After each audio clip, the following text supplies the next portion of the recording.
자, 여러분, 전 세계 돈의 흐름을 한번 상상해 보세요.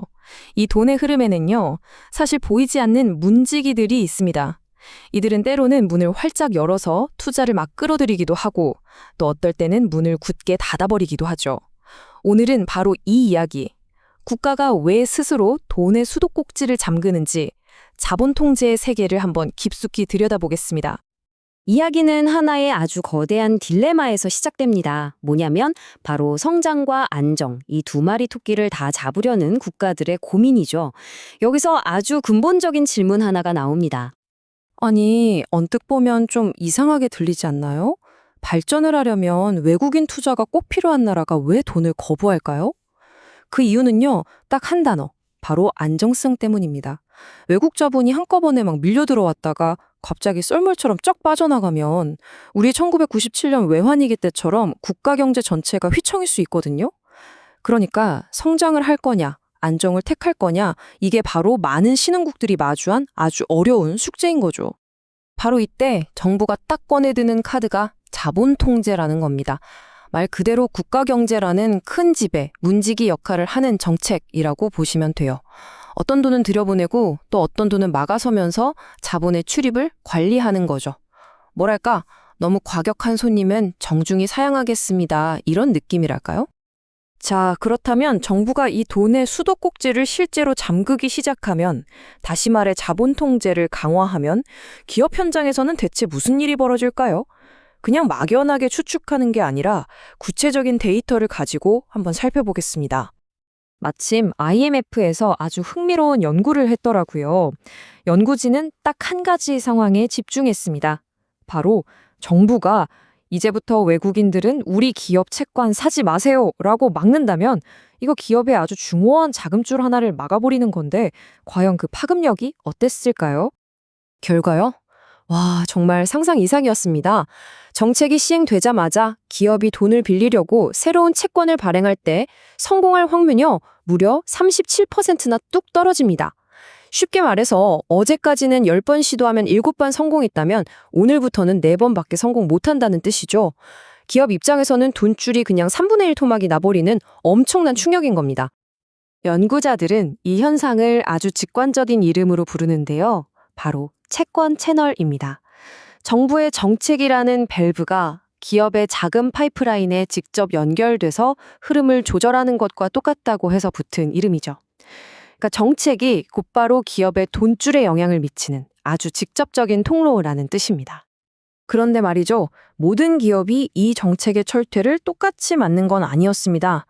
자세히 들여다보니까 이 이야기에는 두 명의 아주 다른 주인공이 등장하더라고요. 바로 위험한 기업과 생산적인 기업입니다. 자, 왼쪽에 위험한 기업부터 볼까요? 여긴 빚이 많고 레버리지를 공격적으로 써서 금융 충격에 아주 약한 곳입니다. 반면에 오른쪽의 생산적인 기업은 수익성도 좋고 효율성도 높아서 그야말로 나라 경제 성장의 엔진 같은 곳이죠. 과연 이 둘의 운명은 어떻게 갈렸을까요? 사실 정부가 원래 의도했던 건 아주 명확했습니다. 바로 빚을 내서 무리하게 사업을 벌이는 저 위험한 기업들을 단속하는 거였죠. 이걸 정책의 건전성 채널이라고 부르는데요. 금융 시스템 전체의 안정을 위해서 위험한 빚을 줄이는, 그러니까 원래 의도했던 순기능이 제대로 작동한 겁니다. 그런데 여기서 전혀 예상치 못했던 결과가 나옵니다. 마치 불량 학생을 잡으려다가 모범생까지 피해를 보는 그런 상황이 벌어진 거죠. 경제 성장을 이끌어야 할 가장 생산적인 기업들마저 돈 구하기가 힘들어져 버린 겁니다. 이걸 생산성 채널을 통한 부작용이라고 부릅니다. 자, 이렇게 돈줄이 막힌다는 것. 이게 현실 세계에서 이 두 기업의 투자나 성장 계획에 구체적으로 어떤 파장을 일으켰을까요? 그렇다면 이 무딘 정책 도구가 결국 우리 경제의 희망이라고 할 수 있는 이런 최고 성과 기업들의 날개를 꺾어버리는 결과를 낳았을까요?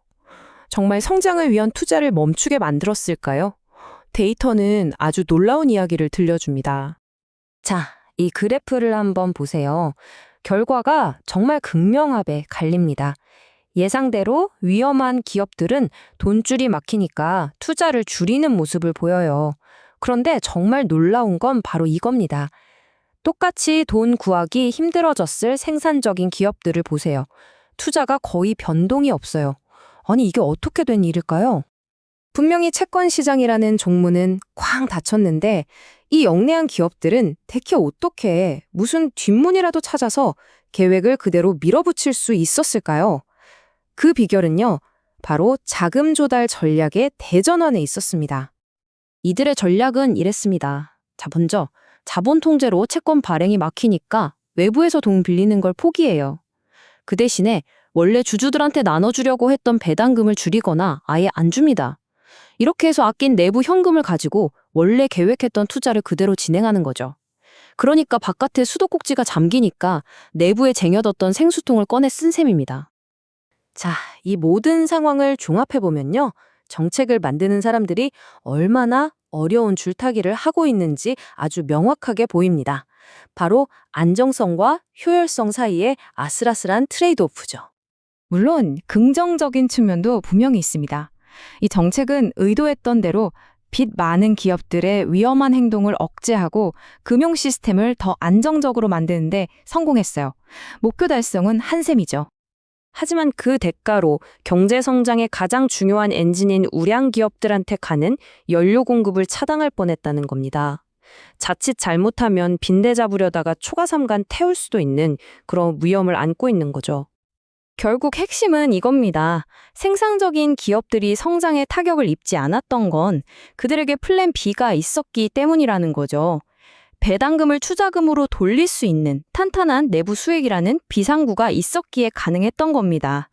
만약에 이런 대체 수단마저 없었다면요, 결과는 완전히 달라졌을 겁니다.